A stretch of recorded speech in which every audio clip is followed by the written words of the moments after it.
Hi, welcome. I'm Dr. Doreen Downing, and I host the Mindset Social Author Series. In our group, Mindset Social, there are authors who have written books about how to bring mindfulness into not only just our daily lives, but into work and in the professions that we are have chosen. We are professionals, and we use mindfulness to pass on the value, the promise of being more connected, more present with ourselves and each other. Today, I am interviewing Catherine G. Lugus. Hi, Catherine. Hi, Doreen. Thank you for inviting me. I'm excited to have this conversation. Yes, we're going to talk about your book. It is called Life Crisis, The Mindful Way. And you gave me a little bio, so I'm going to read it just so that people get a little more about what you do. Uh, Not only this book are we going to talk about today, you have other books altogether you've written for. You are definitely in the author world and passing on your gifts. She qualified as a mindfulness teacher back in 2007. 2007. Let me remember way back then. I know. Right? Before mindfulness was a thing. That's true. 2007 is wow. Yeah, Almost 20. it's nearly 20 years ago, Yeah. isn't it? Yeah. Yeah. Yeah, Yeah. to have it in your bones and in your psyche and your in yourself all these years. That's beautiful. Catherine has worked with veterans returning from Iraq and Afghanistan, as well as training UK National Health Service therapists. Her mindfulness audios are available on the Insight Timer app. That's a great app. I It love it. is, isn't it Insight just? Timer. Yeah, they've done such an amazing thing, that team. Uh-huh. Yeah. And you practice in the Plum Village mindfulness tradition. Yeah. Were you ever able to go there? Well, yes, I have because I'm in Europe. I'm from the Yes. UK, but I live in Spain. So, yeah, I went to actually 2018, the year that this book came out, because it's been out a few years now, was the first time I went to Plum Village. And yeah, that was just the minute I set foot, it was just like coming home. I just knew that this was the tradition I was going to be practicing Oh, in. Yeah, it was really oh. beautiful because, of course, I don't know if you know much about Plum Village, Doreen, or if any of your listeners do, but it brings the Buddhism, all the ethics and all the compassion, all the other stuff with the mindfulness, and just every moment of the day is an opportunity to practice mindfulness. So I would really encourage anybody, anybody who Uh-huh. likes to go on retreat, just get yourself off to Plum Village, especially if you're in Europe, if you've got people listening who are in Europe, because It's obviously, in France, well, right? yeah, but they do know. But actually, thinking about it, there are Uh-huh. retreat centers in America. There are Plum Okay. Village retreat centers in the States. Thank you. I'm going to look it up. Yes. Oh, this is to imagine yourself really immersed and to have that recognition that this feels so right. Yeah, yeah, Mhm. yeah. So let's talk about the book, because that's what our, What we're you know, supposed to be doing, yeah. yes, yes. So the questions I like to ask first, though, uh, are around the background. I mean, Yeah, there's a yeah, reason why the book comes onto pages because you've got something to share. yeah. And what was it that happened, or what was the background for this book? Yeah. That's such a relevant question, Doreen, because it was actually as a result of being in crisis myself that Hmm. I decided to train. Whoops, did I freeze for a moment there? Yeah. Oh, right, okay. It was because I'd been in crisis myself that I decided to then train as a mindfulness teacher. So let me just tell you a little bit more about what happened. So I had been meditating for a few years, Okay, so I had developed a little bit, how when we learn to meditate, we develop, a bit the observer, the witness, So I'd started, I already had a little bit of that kind of under my belt, so to speak. And then I ended up in crisis, and it was a really acute crisis. I was abroad on a trip at the time. I was in Egypt. What I Oh, was going through was emotionally and psychologically so intense that my legs gave way. Even though there was nothing physically wrong with my legs, I ended up in a wheelchair for a few days.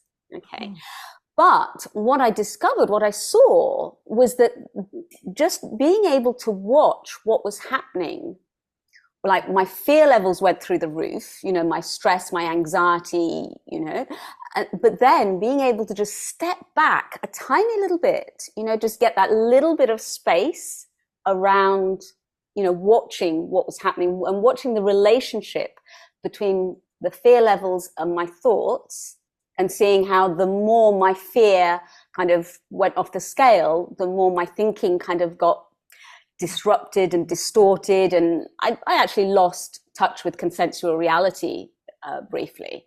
uh-huh. But afterwards, it was like, wow, this ability to watch our thoughts and our feelings, this is powerful stuff. If it can help us when we're in such an acute crisis, then I want to know more. I want to teach this stuff.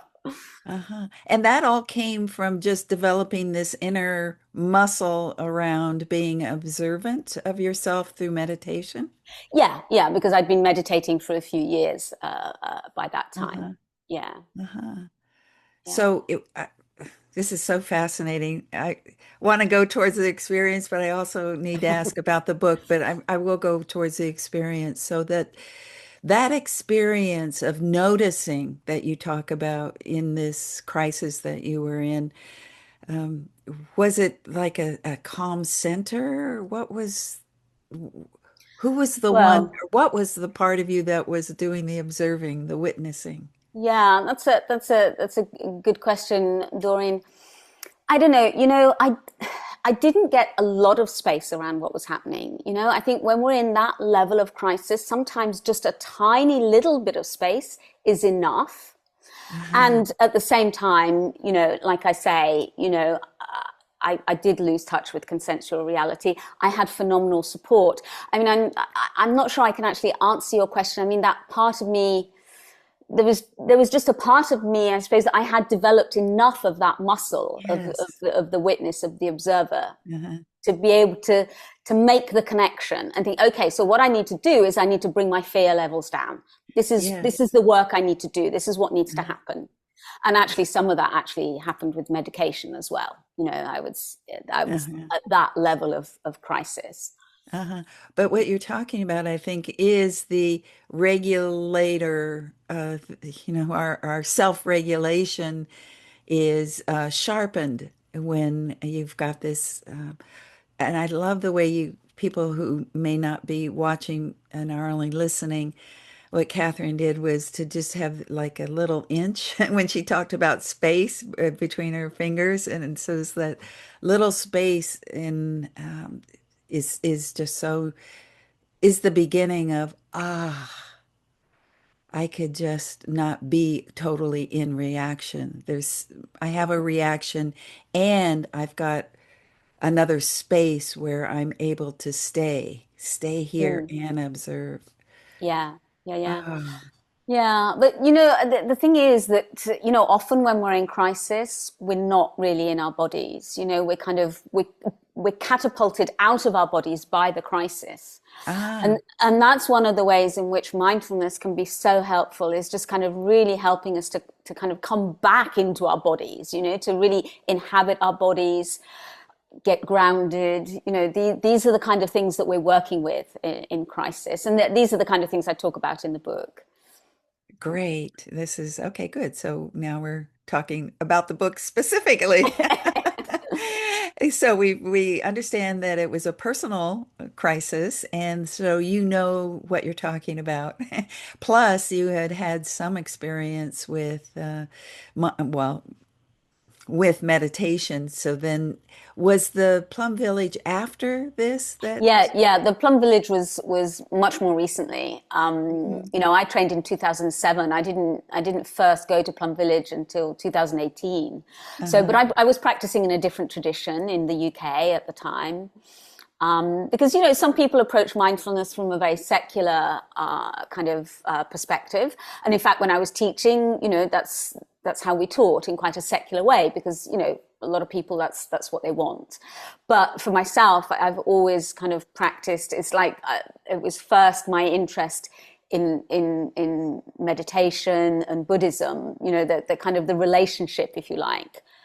So I've always practiced in a Buddhist tradition Mhm. alongside my mindfulness practice. Yeah.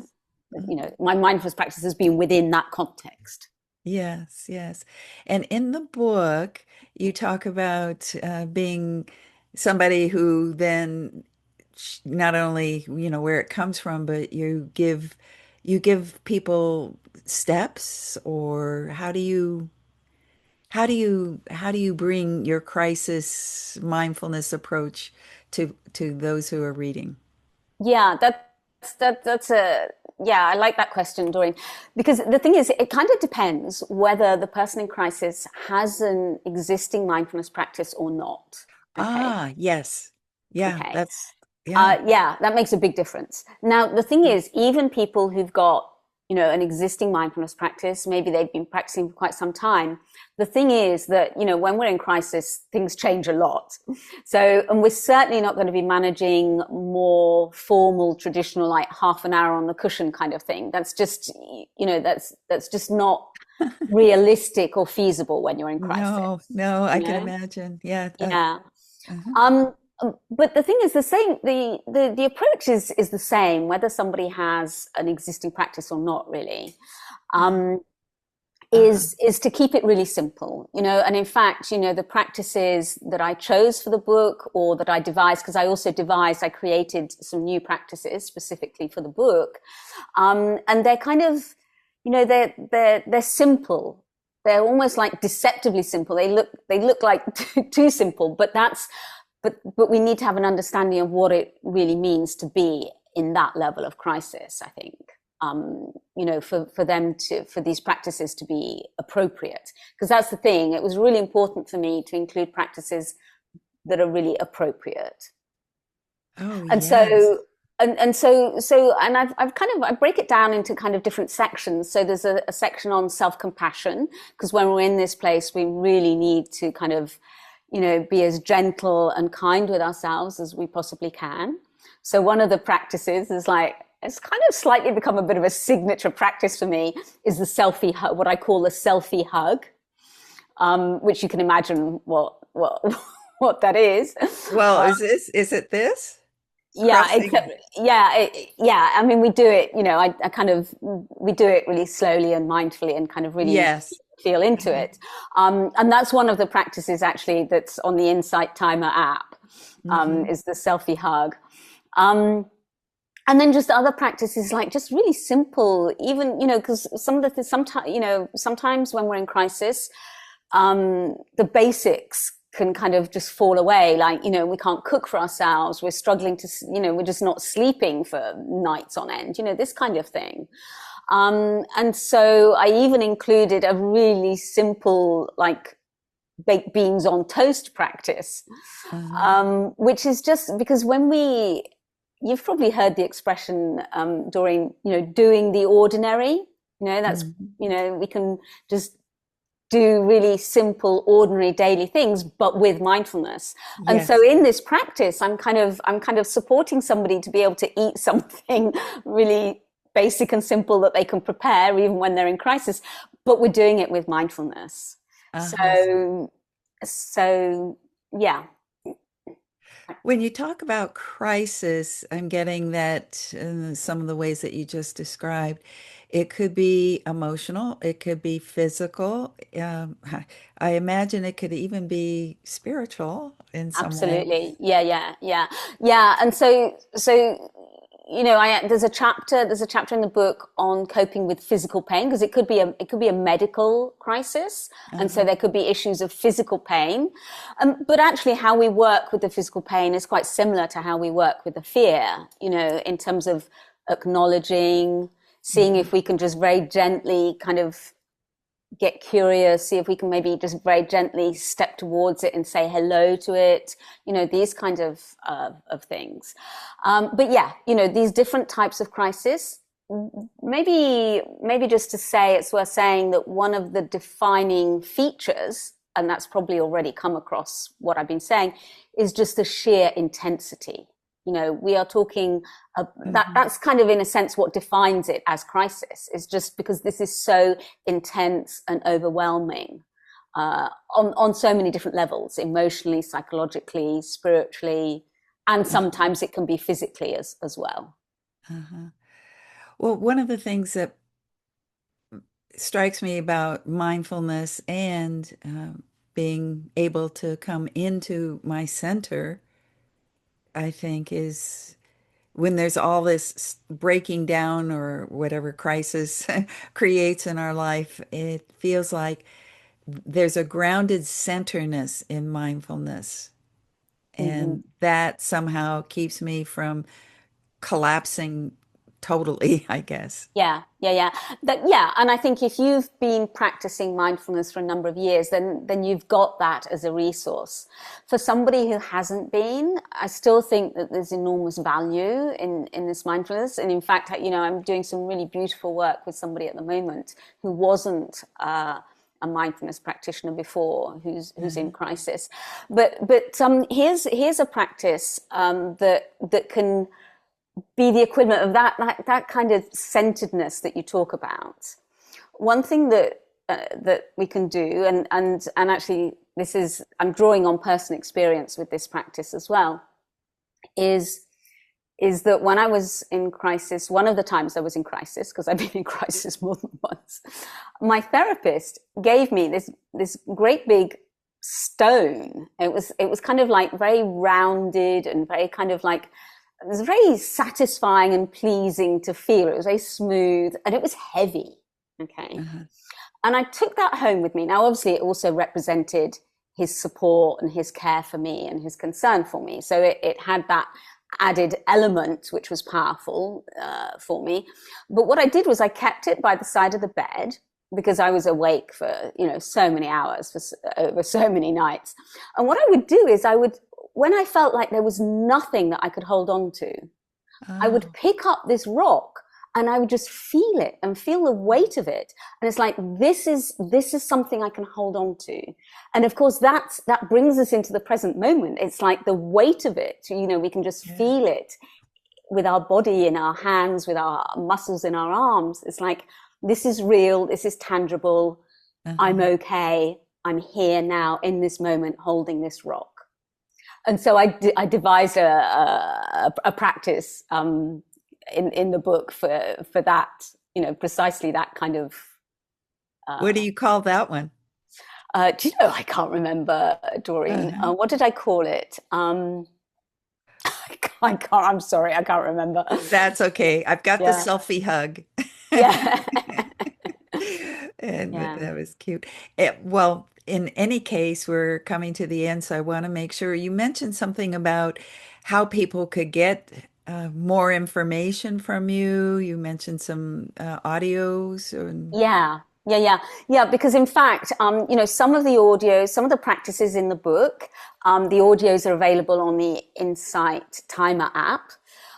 But some of the audios, I did have them on my website previously, but I've updated my website, which is catherineglucas.com. So it's Catherine G lucas.com.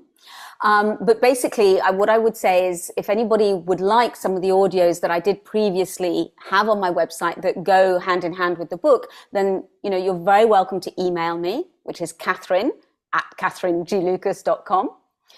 And I can just send you over, pop those over to you, the mindfulness audios that I've recorded myself. So Mhm. Well, I feel like I want to go uh, to some kind of retreat with you and have you guide me on some of these. What I like, the word that comes to me is it's refreshing. You're refreshing, and that you help me refresh my sense of what being in this now new moment. And I said now new moment, right? And even if we're in crisis, it's always a new moment. So there's Yeah, always possibility. yeah. Uh-huh. Yeah, yeah. So And yeah, and go just a on. final thought on that, Joyne, is, when we're in crisis, we only need to get through one moment at a time. And Yeah. there's a story in the book of when I helped somebody who was feeling suicidal, and over a period of 48 hours, I just kept bringing them back to the present moment. You don't need to worry about the future, your life that feels unbearable. All you need to do is just get through this one moment. Uh-huh. Um, so And what it sounds like is there are all sorts of ways, from the rock to the hug to the breath to the whatever else is yeah, in your book. So thank you yeah. so much. Just before we end, I know you said one last thought. I would like to open up the space, speaking of space, to have you reflect on anything that you'd like to leave us with today. Ooh, what would I like to leave you with? I think just a sense that, crisis comes in different shapes and forms. It can be a chronic crisis, it can be an acute crisis. And just to know that mindfulness is such a fabulous resource for whether it's chronic or acute. Just to know that if you are a mindfulness practitioner, you can really support somebody who is in crisis, whether they are a mindfulness practitioner or not.